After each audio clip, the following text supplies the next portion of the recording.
Bienvenidos a Notas Terapéuticas. Lo escribimos, lo pensamos, te lo compartimos. Para respetar la confidencialidad, los ejemplos y relatos compartidos han sido modificados, combinados o inspirados en situaciones generales, para así no revelar información personal de nadie. Bienvenidos a otro capítulo de Notas Terapéuticas. El día de hoy, pues como siempre me encuentro con Andrea. Yo les comparto, antes de preguntarte a ti, el día de hoy pues me encuentro un poco cansado, he tenido varias actividades por ahí como muy encimadas, muy contento y muy emocionado también por el tema del que vamos a hablar hoy, ya lo estarán viendo aquí en el título. Y pues te pregunto, Andrea, bienvenido a toda la audiencia, ¿y cómo estás el día de hoy? Hola Jesús y hola también a toda la audiencia. Pues el día de hoy me encuentro bien, estamos juntos otra vez, por segunda vez, aquí grabando este episodio y pues entusiasmada. Creo que el día de hoy, que el tema que planeamos va a ser muy interesante, también creo que va a ser muy curioso para algunos de ustedes, entonces emocionada. Ok, pues para no darle como más vueltas, porque creo que sí tenemos algunos ejemplos que platicar, Sí. El día de hoy pues decidimos hablar un poquito acerca de algunas pues experiencias personales que hemos tenido con algunos pacientes, pero estas que tengan que ver justamente con algunos aprendizajes que nosotros hemos tenido desde la parte experimental de la psicología, porque pues recordemos, ahora sí que para poner el contexto, recordemos que la psicología es una ciencia. Entonces, pues muchas de las cosas en las que basamos las evidencias que hacemos, las cosas que decimos y demás, pues están sustentadas de alguna manera en experimentos y pues en investigaciones que han llevado pues ahora sí que un poquito extendida esta parte. Entonces, pues el día de hoy nos gustaría platicar de eso y compartir con ustedes algunos experimentos de los cuales nosotros hemos aprendido pues ciertas como bases de la conducta humana para poder ahora sí aplicarlas a lo que vienen siendo con nuestros pacientes, pues sus casos individuales. Entonces, pues no sé si te gustaría empezar con el primero. Claro que sí. Bueno, este es un experimento que en su momento estaba dando con un colega, también una plática, una conferencia a un grupo de personas y hablábamos un poco acerca de nuestra toma de decisiones. No, el experimento se llama Los perros de Seligman. Seligman, bueno, era un investigador que su investigación se trataba de que a unos cachorros los colocó en unas jaulas. Unos de ellos los colocó en una jaula, digamos, común y corriente, normal, ¿no? Les daba de comer, les daba agua y eso. Y a los otros perros los colocó en una jaula que eventualmente y de forma espontánea, aleatoria, se electrificaba. Entonces así fueron creciendo como estos perritos. Y a cierto momento los cambió a una jaula más grande donde había un lado A y un lado B. Entonces, aquellos perritos que crecieron, digamos, en una jaula normal, empezaron a darse cuenta que en algún momento uno de los lados se electrificaba.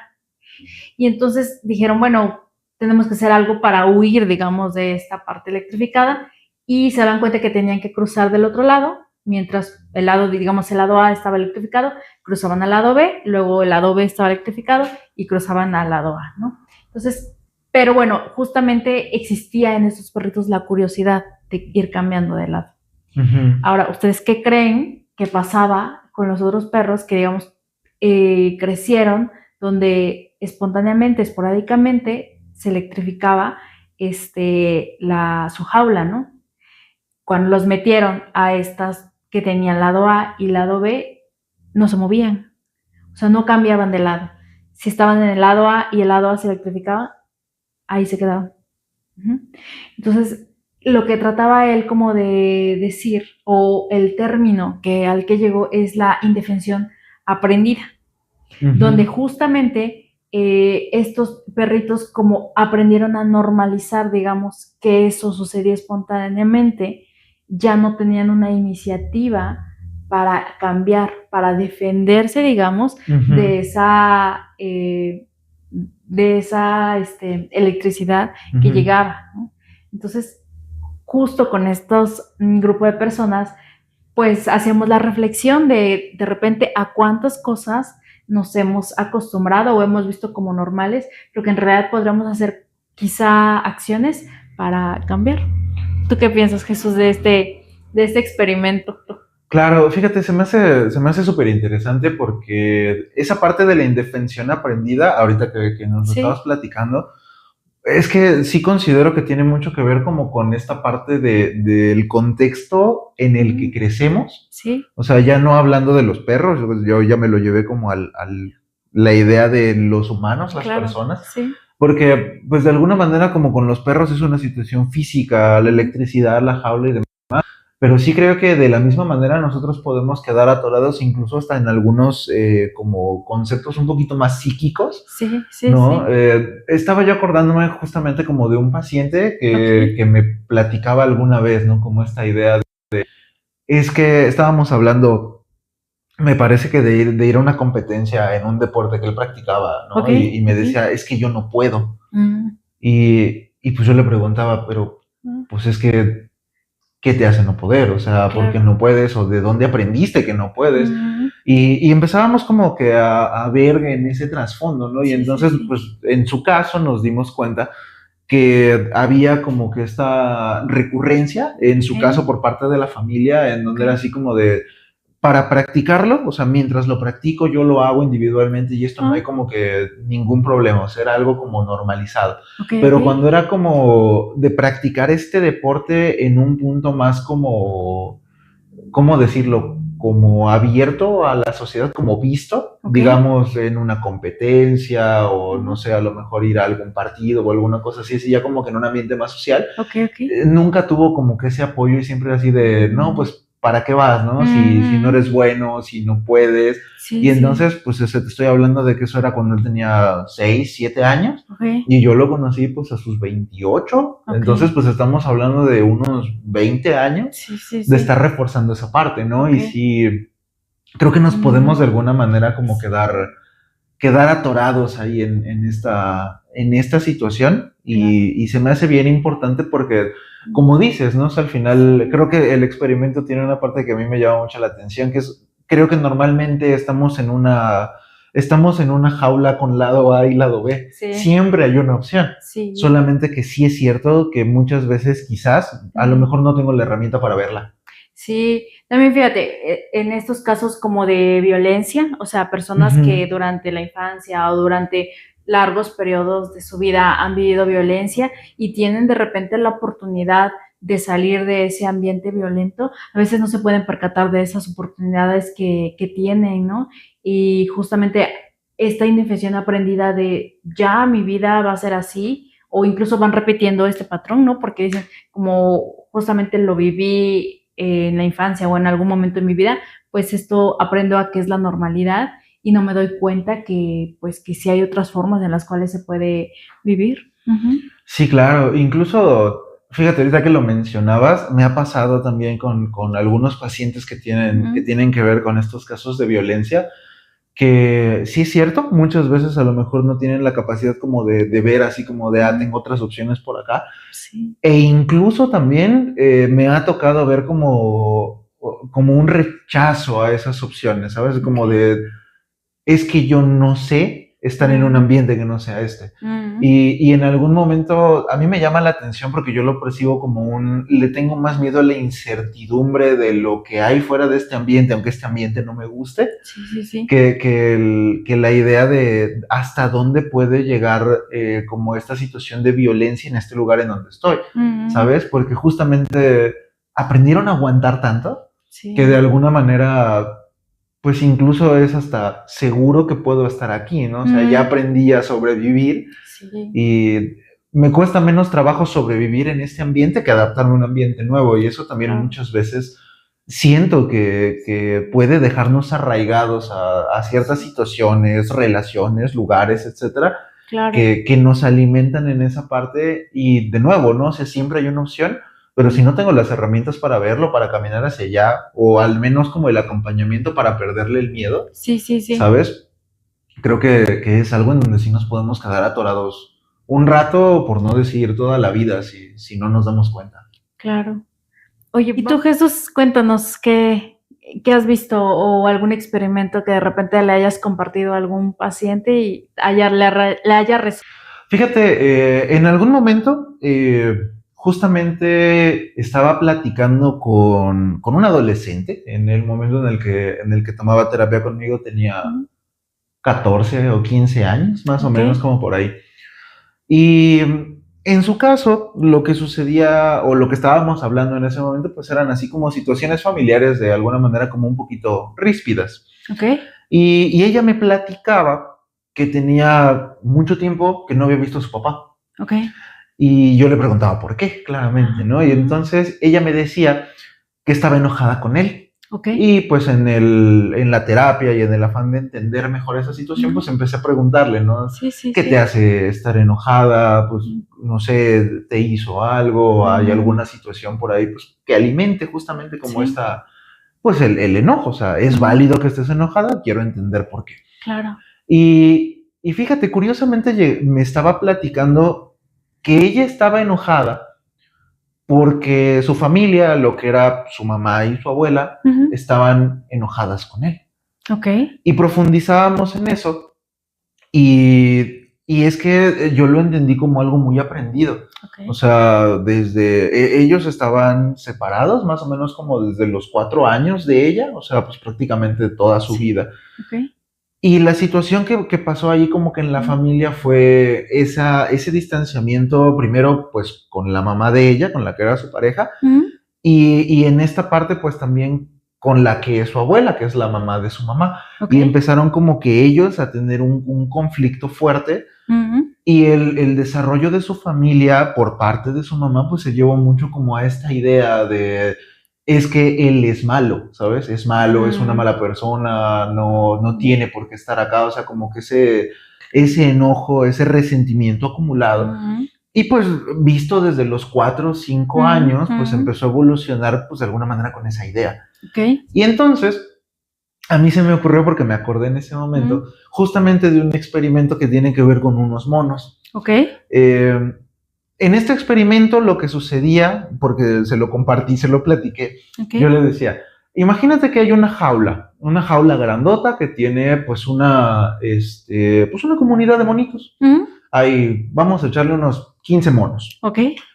Y en medio, en la parte de arriba colgado, hay una penca de plátanos. Ajá. Y hay una escalera para poder acceder a esos plátanos. Okay. Y entonces lo que sucedía era que cualquier monito, pues en algún momento decía, pues allá hay comida, voy a subir. Okay. Cuando pasaba esto de que alguno de ellos intentaba subir por esa escalera, lo que sucedía era que sonaba una alarma y se activaban unos dispersores de agua. Okay. Y entonces uno intentaba subir, sonaba la alarma, les caía agua, los mojaban y pues se volvía a bajar, ¿no? Sí, sí, sí. Y eso era lo que sucedía cada vez que uno de estos monitos quería subir por la comida. Y entonces, pues con el tiempo, empezaron a aprender que no tenían que subir. Claro. Y todos los monos, los que vivían ahí, los 15 monitos originales, pues veían los plátanos y simplemente los dejaban ahí porque ya habían aprendido que si intentaban subir, algo malo pasaba. O sea, había una consecuencia desagradable, entonces pues simplemente por aprendizaje, por sobrevivencia, empezaron a evitar. Claro. Y luego, digamos que de esos 15 monos, agarramos a uno y lo llevamos a otro lado y metemos un mono nuevo. Y siguen siendo 15, pero hay uno que no sabe qué onda. Okay. Y entonces, con ese mono nuevo, pues, ¿qué crees que es lo que pasaba? Intentaba subir claramente, ¿no? Porque él no sabía y no estaba metido en esta idea. Y entonces el monito nuevo trataba de subir, y cuando trataba de subir, antes de que sonara la alarma, los demás monos lo detenían y lo bajaban. No lo dejaban subir, porque ellos sí sabían. Entonces él intentaba, lo bajaban, y así sucedió con el primer monito, hasta que aprendió que los demás no lo iban a dejar subir, y luego cambiaron a otro. y pusieron a otro mono nuevo que le pasó exactamente lo mismo. Y todos empezaron así como de, no, pues, o sea, tratas de subir, te bajamos, ¿no? Porque pasan cosas malas. Sí, sí. Y entonces así sucesivamente a través del tiempo fueron cambiando a todos los monos. Ok. Hasta que tuvimos 15 monos nuevos que no subían. Ok. 15 monos nuevos que aprendieron a no subir. ¿Por qué? No sé. ¿Sabes? Y entonces yo le platicaba esta idea justamente por eso. O sea, muchas veces nosotros aprendemos a reaccionar ante las cosas por las situaciones que me da este contexto. Al final del experimento, cualquiera de los 15 monos nuevos pudo haber subido para ver qué onda, pero ellos aprendieron realmente a que era algo que no se tenía que hacer, no por algo que ellos supieran en concreto, porque estos 15 monos nuevos no sabían nada, no sabían qué pasaba. Simplemente había sido de algún modo como una construcción social. Y muchas veces a nosotros nos pasa como lo mismo, ¿no? Traemos ideas arraigadas o situaciones o maneras de funcionar ante ciertas cosas que curiosamente quizás ni siquiera sabemos de dónde vienen, ni siquiera sé de dónde las aprendí. Una de las más grandes preguntas que suelo hacer algunas veces en terapia es, ¿y de dónde aprendiste eso? ¿O quién te lo enseñó? Claro. ¿Sabes? Porque muchas veces cuando vamos como que a la raíz, nos damos cuenta de que quizás es algo que yo no elegí, sino que alguien lo eligió por mí. Sí. No sé tú qué piensas de esto que te platico. Sí, y también estaba pensando de repente como en temores, porque hay gente que tiene temor a algo que no necesariamente ha experimentado, pero que a través del discurso de la familia, ha crecido de repente con ese temor, por ejemplo, a intentar una nueva carrera diferente a la que ha elegido la familia, por ejemplo, incluso poner un negocio, decidir viajar, tener una pareja diferente, digamos, dentro de la escala de valores de la familia. Entonces, y no es que la persona ha tenido una mala experiencia con ese tipo de cosas, sino más bien que a través de la familia o eso, le han dicho, no, es que es negativo, no, es que no te juntes con esas personas, no, y de repente, pues no nos sentamos como a plantearnos, ¿no? Como tú dices, ¿de dónde tengo esta creencia? O ¿de dónde tengo este aprendizaje? Sería muy interesante para todos. De hecho, a la audiencia los invito a hacer como este experimento. Cuando vayamos por la vida viviendo como estas cosas que tenemos muy arraigadas, o el clásica, esta idea de, es que yo soy así, sí. ¿Sabes? O sea, creo que sería bien interesante poder plantearnos el, soy así, pero ¿quién me lo enseñó? ¿O de dónde lo aprendí? ¿O cuándo lo decidí? Sí. ¿Sabes? Porque sí creo que meternos al origen del aprendizaje es algo fundamental incluso para saber si quiero seguir siendo así. Porque a lo mejor y me funciona, pero también quizás llegamos a un punto de la vida en donde ya no me funciona, ¿sabes?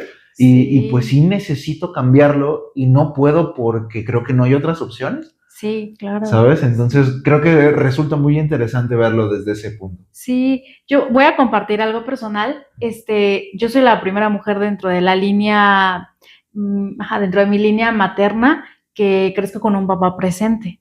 O sea, toda mi línea materna son papás que han abandonado, son papás que han o han fallecido como a edades tempranas, digamos, dentro de la línea materna. Entonces, sí, creo que en su momento había como muchos conflictos, o yo trabajé en terapia, muchos conflictos con mi figura paterna, pero no porque mi figura paterna haya sido negativa, sino más bien porque hubo cosas que aprendí a través del discurso de mi abuela, de mi mamá, ¿no? Que de repente lo hacían ver como alguien negativo, pero, o sea, para mí fue como un gran cambio el trabajar y decir, no, mi figura paterna no abandona, está presente de esta forma y eso, ¿no? Pero, bueno, mi papá, ¿no? Pero me hace mucho sentido lo que tú me dices, hacia cómo yo he crecido, ¿no? Y por ende también creo que ahora mi relación con los hombres, pues obviamente es diferente porque también crecí en otro contexto. Sí, claro, y creo que es súper importante también como en el ejemplo que tú nos compartes, y gracias, darnos cuenta como de la apertura hacia ese lado, Sí. Porque una vez que abrimos esa puerta y nos damos cuenta de que el mundo no es como me lo platican, Ujú, ujú. porque muchas veces es como esa idea, Sí, ¿no? O sea, es sí, que sí. tal persona me dijo, Mm, o es que mi mamá dice, mi abuela dice, y mm. pues claramente cuando somos pequeños, pues ese es el mundo al que tenemos Sí, acceso. sí. Más grandes, a lo mejor ya tenemos como que esta capacidad de dar Mm, contraste, de decir, ah, oye, como sí. que esto que me dijo la familia no es como que No, tan real, ¿no? O claro. puede ser diferente, o yo lo quiero hacer distinto, que también se vale. Y ahí es en donde creo que Sí, sí es, o sea, sí es un trabajo bien importante darnos el espacio para poder sí. mover esa parte. Sí, sí, o sea, yo creo que invitar, ¿no? A la audiencia un poco como a replantearnos de repente estas creencias, ¿no? Como si son nuestras o vienen de antes y por qué las seguimos conservando, ¿no? Porque a veces puede ser que ya no sean vigentes en nuestra vida y nos estén limitando para algo que queremos hacer.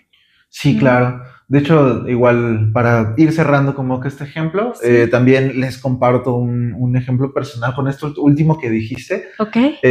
Me acordé también de una vez que estaba en terapia, estaba con mi terapeuta, Ajá. y estábamos hablando acerca de cómo funcionaban como que las relaciones con las otras personas, las Mm, relaciones como con la familia, con el cómo me acerco, cómo me alejo, esos mecanismos de defensa. ok. Y estábamos como hablando de eso y lo tengo bien, bien grabado porque me Mm, dijo, Jesús, ¿sí te das cuenta que ese modo de funcionar no es tuyo? ujú.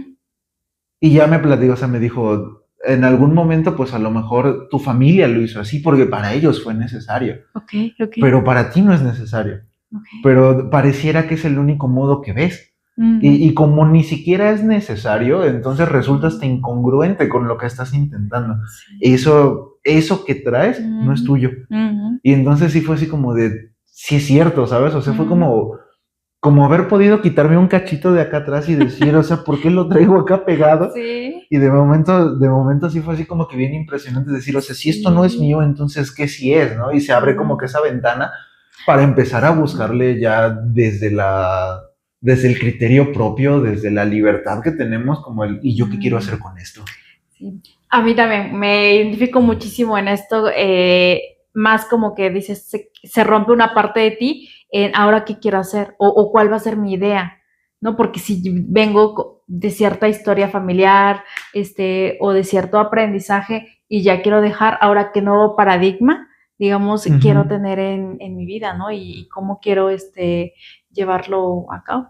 Ujú, sí. Bueno, pues continuando esto, con lo que estamos hablando de los experimentos y eso, este es otro experimento, pero lo aprendí en la universidad. Recuerdo, bueno, alguna de mis profesoras nos hablaba acerca de la obediencia que a veces podemos llegar a tener, ¿no? Y que, vamos a decir, nos motiva a obedecer o a seguir una regla. Bueno, eran 3 participantes, digamos, dentro del experimento. O sea, obviamente se hicieron varios, ¿no? Ujú. Pero era una persona que daba como las indicaciones y que hacía una pregunta a uno de los participantes y el otro tenía que obedecer al instructor, Al ajá, al experimentador. experimentador, exactamente. Y entonces la persona que le preguntaban a uno de ellos X pregunta y si contestaba erróneamente tenía que darle una descarga eléctrica el Ujú. otro participante.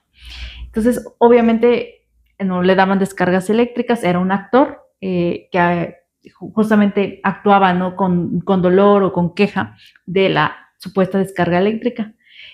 Y la persona que estaba, digamos, en el experimento, se daba cuenta que cada vez que iba como aplicando o apretando el botón, iba aumentando el nivel de queja del otro lado.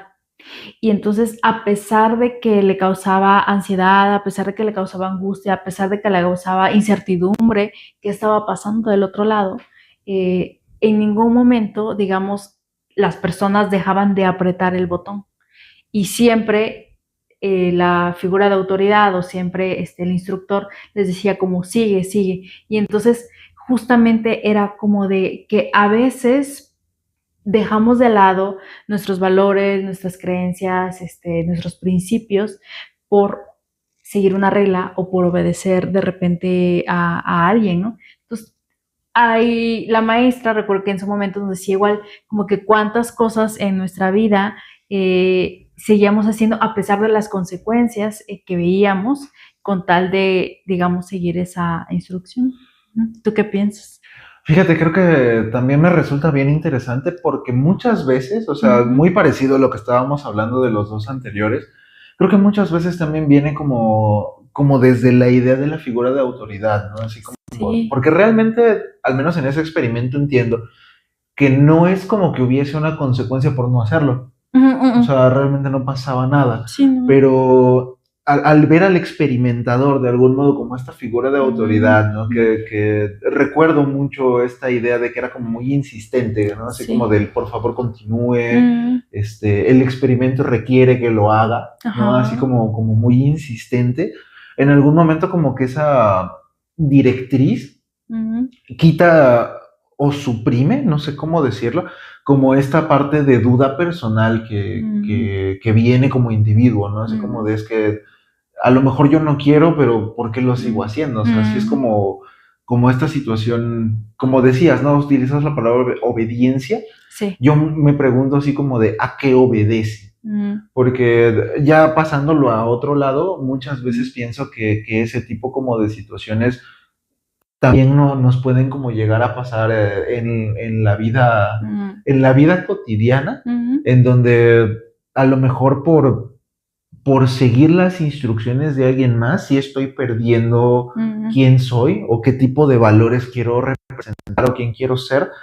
Y no me gusta, o hay como no sé cómo llamarlo, hay como algún conflicto en decidir por mí mismo cuando existe alguien que me está diciendo qué hacer. Bien con alguien. Yo igual puedo tener un ejemplo personal. En un trabajo que tenía, mi trabajo era contratar personas, pero algunas de esas personas iban a trabajar en condiciones, pues, digamos, mínimas, o sea, no malas, pero con el mínimo de salario, ¿no? O sea, el mínimo de prestaciones y eso. Entonces, en algún momento yo decía, yo hago mi trabajo, bueno, obviamente porque pues yo también estaba ganando de eso, pero también con una situación de, pues quiero quedar bien ante mi jefe, ¿no? O sea, ante la persona que me contrató. Y pues así duré un tiempo hasta que dije, esto es lo que quiero para mi vida, o sea, para esto es lo que me formé, me preparé y dije, no, ya no me siento tan cómoda porque no son los valores que yo persigo, ¿no? O sea, de justamente pues que vaya mejorando las condiciones, ¿no? Claro, hice cosas, ¿no? También para que mejoraran cosas en esa empresa, pero, y era así, o sea, como que obediencia de, bueno, me toca contratar a estas personas con este perfil porque son las que encajan de repente dentro de la empresa, y era esta obediencia o quedar bien con bueno, con el que era mi jefe. Claro, y bueno, no sé, pienso que muchas veces también fuera como del contexto en donde lo hagamos o las situaciones por las que se esté poniendo, me parece que también resulta complicado, así lo pienso, creo que resulta complicado aprender asertivamente a no obedecer. Sí. Porque también esa es otra cosa, o sea, muchas veces puedo tener una discrepancia a lo mejor moral, ¿sabes? Y yo la percibo, o sea, pero al final del día mi ética y la moralidad que yo persigo, o sea, sí está construida como que en la sociedad, pero bueno, la ética es interna. Claro. Y yo soy responsable como de saber qué hacer con eso. La cosa es que, aunque yo perciba que no estoy de acuerdo, creo que sí es necesario saberlo y estar entrenado de alguna manera, o sea, como estar preparado, tener herramientas para poder decir, no quiero obedecer esto, pero también creo que muchas veces nos cuesta trabajo porque al ser humano no le gusta, o sea, salvo a lo mejor a algunos ciertos perfiles, pero en su mayoría no buscamos como seres humanos ser disruptivos, porque ser disruptivos e ir sobre la desobediencia en este caso, muchas veces resulta en el aislamiento o en la soledad, que es algo que de manera natural estamos tendientes a evitar. Entonces creo que tiene como mucho que ver de la mano.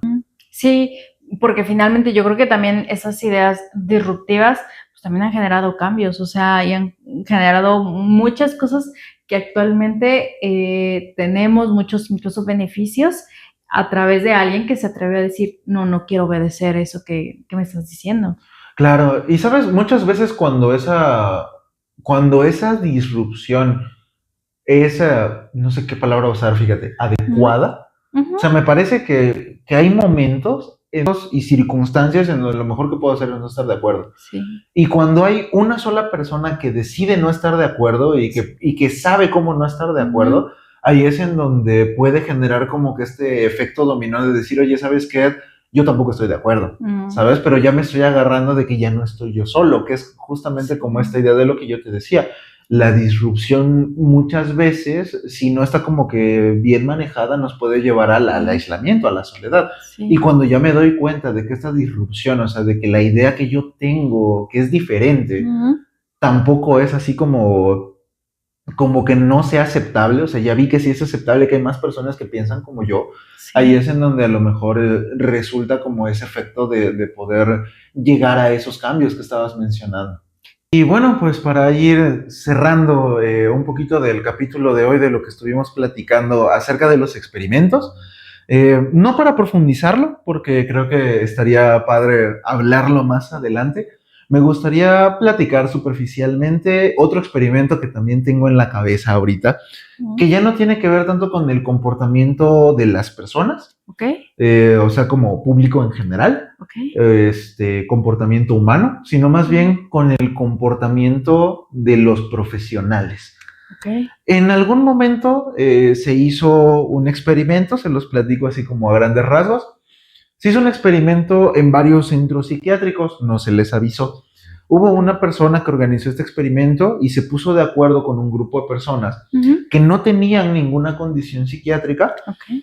Y entonces le pidió a cada uno de ellos que fueran a diferentes centros, que presentaran, o sea, como de sintomatología, es que me está pasando esto y esto, o sea, las cosas que ellos enlistaban o que se pusieron de acuerdo para ir a presentar como su sintomatología, era una sintomatología que pues realmente no nos lleva a ningún lado, o sea, son condiciones que son de alguna manera relativamente comunes, relativamente normales, ¿no? O sea, como esta semana he tenido problemas para dormir, de vez en cuando, no sé, después de comer me duele el estómago, o a lo mejor cuando voy a cierto lugar como que pierdo el apetito, o sea, cosas que son así como no indicativas.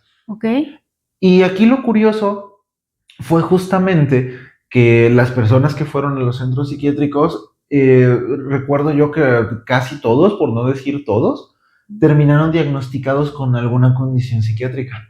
Porque la idea era como de alguna manera demostrar en ese punto que cuando estamos dentro de un contexto que busca un diagnóstico, muy probablemente vamos a terminar encontrando un diagnóstico. Y ahí, te digo, para profundizarlo más adelante, lo profundizaremos en un capítulo más adelante, pero sí me llama mucho la atención porque justamente cuando venimos con la idea de tengo que encontrar un diagnóstico de esta persona, incluso hasta la sintomatología que no es sintomatología, o sea, que eso es un comportamiento común, un comportamiento normal, resulta ser de alguna manera como indicativo de algo. Claro. Y aquí, curiosamente, bueno, este experimento tuvo dos partes. Ese fue el primero. Y entonces, una vez que pasó, como que se dio a conocer y pues ya sabes, ¿no? O sea, las consecuencias de que el centro psiquiátrico, ¿no? Que de cómo se hacen los diagnósticos o bajo qué criterios, etcétera.